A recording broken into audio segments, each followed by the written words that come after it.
Pra mim, se fôssemos representar Jujutsu Kaisen com uma imagem, seria a imagem de um diamante muito bem lapidado, reluzente, quase perfeito tecnicamente falando, bonito por fora e também por dentro. Jujutsu Kaisen é incontestavelmente o mangá/anime mais relevante, mais grandioso de todas as criações dentro da sua geração, dos últimos anos. E pra mim vai além. Pra mim, Jujutsu Kaisen entra sim no hall, na prateleira de animes que podem ser considerados obras-primas. E pra mim, Jujutsu Kaisen é uma obra-prima, principalmente pelo quesito técnico empregado na sua narrativa e no seu sistema de poderes. Mas se engana quem pensa que os quesitos relacionados aos conflitos emocionais dos personagens ficam pra trás. De maneira alguma isso acontece. Eu só acho que o que faz Jujutsu Kaisen tão grandioso é, na maior parte, os dois elementos que eu citei antes mesmo. Mas em que momento Jujutsu Kaisen se tornou uma obra-prima? Em que cena? Em que fala? Em que contexto podemos cravar Jujutsu Kaisen é uma obra-prima? Pra mim, é a luta de Gojo versus Sukuna. Pra mim, inclusive,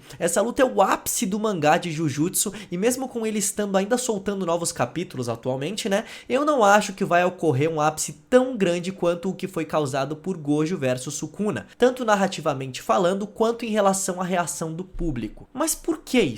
O que essa luta tem de tão especial? Claro, além do fato de ser um conflito entre os dois maiores feiticeiros Jujutsu vivos daquele tempo. É porque essa luta é quando o tal diamante que eu falei antes termina de ser lapidado. Ele fica pronto. GG Akutami traz durante toda a história de Jujutsu uma série de informações que vão se acumulando de maneira magistral, de maneira genial. Informações essas que vão ficando cada vez mais complexas e difíceis de se trabalhar. Mas GG nunca desiste, nunca deixa isso se perder e continua. Mesmo as mínimas informações são lembradas em um momento ou outro de algum conflito. E o mais interessante é que essa complexidade é tanto no sistema de poderes quanto na parte emocional dos personagens. Na parte do sistema de poderes temos conceitos como técnica inata, expansão de domínio, energia amaldiçoada, domínio simples, barreiras, Kokusen e por aí vai. Claro, desde o mais fácil até o mais difícil. Já nos conceitos emocionais reflexivos temos: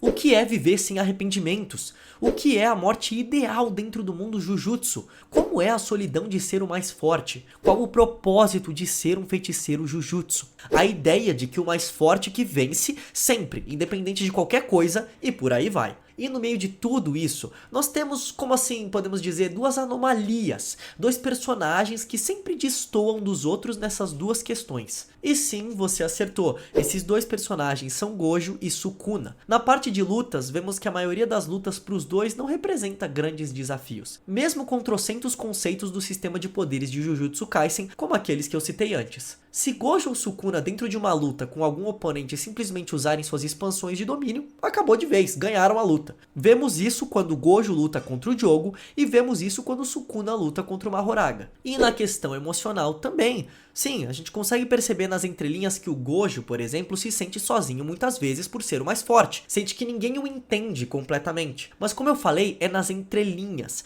Ele sempre tá fazendo alguma brincadeira, tentando manter a calma e a frieza pelo que representa e para passar segurança aos seus alunos. Ele parece realmente inabalável. E em suma, não chegamos a ver as questões emocionais tão profundas desses personagens explicitamente. Como eu falei, nas entrelinhas conseguimos captar algumas coisas do Sukuna e do Gojo, mas nunca nos é mostrado claramente. Eles parecem inabaláveis, como eu falei, mas aí vem uma das várias partes geniais que fazem, pra mim, Jujutsu ser uma obra-prima. Gojo e Sukuna são meio que o centro de Jujutsu de todas as maneiras. De uma forma ou de outra, eles têm relação com as questões dos outros personagens. Parece que de certa forma, se traçarmos uma linha de raciocínio sobre alguma questão de Jujutsu, cairemos neles dois, mesmo que nas entrelinhas, como eu falei. Por exemplo, o Itadori tem um conflito interno dele, né, sobre a ideia de salvar todas as pessoas. O Gojo passa por isso em Shibuya. Numa luta difícil, ele percebe que não vai poder impedir que todos morram e faz o possível para salvar aqueles que consegue, como quando usa sua expansão de domínio por milésimos de segundos. Ele toma uma decisão rápida, que a gente vê que ali vem da experiência dele. Ele provavelmente já pensou essas mesmas coisas que o Itadori pensou. Algo que o Itadori só percebe depois contra o Mahito, quando entende que ele é mais uma engrenagem, uma peça dentro de algo muito maior. Algo que o Gojo já entendeu e tá tentando modificar ali, né, trazer outras engrenagens para o sistema.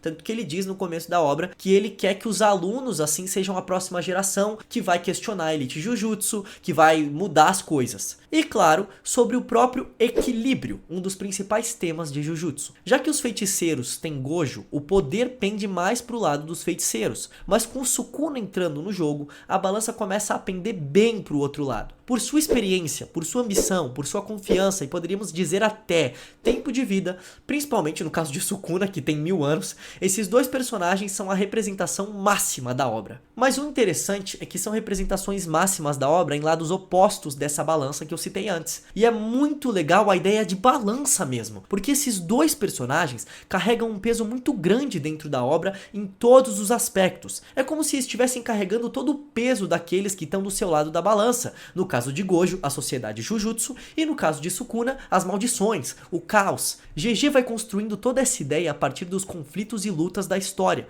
deixando isso mais e mais poderoso, até que chega o momento. O ápice de Jujutsu com Sukuna versus Gojo. Essas duas potências que carregam tanto peso, um à frente do outro, e sabemos que só um sairá vivo. E percebemos também que esse é o maior desafio de GG dentro da obra de Jujutsu Kaisen. O maior risco. Se der certo, é genial. Se der errado, vacilou. Isso porque, como eu disse lá no começo, GG fez uma construção delicada, uma construção cuidadosa, tanto na parte emocional de Jujutsu, quanto na parte do sistema de poderes. GG sempre teve essa característica de ser extremamente metódico, mas principalmente na parte do sistema de poderes. Estamos acostumados com cada detalhe explicado, cada coisa vinda de alguma outra anterior, e a gente não vai aceitar outra coisa diferente disso agora nessa luta de Gojo versus Sukuna, nesse que é o conflito mais esperado da obra inteira. Queremos a mesma qualidade. Quando é Gojo ou Sukuna contra outro oponente, é só ativar a expansão de domínio e acabou. Mas e agora? Um contra o outro. O que acontece? Como um faz pra vencer o outro, já que é tão forte? Como é que vai se dar esse conflito? Foram as perguntas que eu me fiz lendo essa luta e que eu realmente não queria estar na pele do GG Akutami pra responder, pelo amor de Deus. Porque havia a obrigação de responder essas perguntas através dos capítulos. A história precisava continuar. Ele colocou os dois um contra o outro e alguém tinha que morrer ali. E é simplesmente genial. GG pega todos os conceitos que criou antes e mistura, separa, transforma e por aí vai. Tem muita maestria, muito domínio da obra. É uma luta inteligente, estratégica, que utiliza tudo que Jujutsu proporcionou até o momento com 1000% de potência e ainda colocando elementos novos, mais uma vez tanto racionais quanto emocionais. Como deveria ser de maneira lógica, os dois já saem usando suas expansões de domínio, e uma hora um fortifica o lado de dentro da barreira, depois do lado de fora, depois diminui o tamanho da barreira para deixar o domínio mais denso, aí depois fica recuperando enquanto leva os golpes com energia reversa. É impressionante. Cada um tendo que lidar com a grande força, o grande poder do outro. Sukuna tem que ir mesclando seus golpes com a amplificação de domínio para conseguir passar pelo infinito do Gojo. E o Gojo tem que correr contra o tempo, tem que conseguir ferir o Sukuna com um mínimo de tentativas. Porque se ele ficar tentando muito, uma Horaga, que está do lado do Sukuna, vai se adaptar a todas as técnicas do Gojo. E emocionalmente falando, vemos outros lados desses personagens que é incrível também. Vemos Gojo empolgado, mesmo que seja irônico, já que é uma luta de vida ou morte. Vemos ele feliz,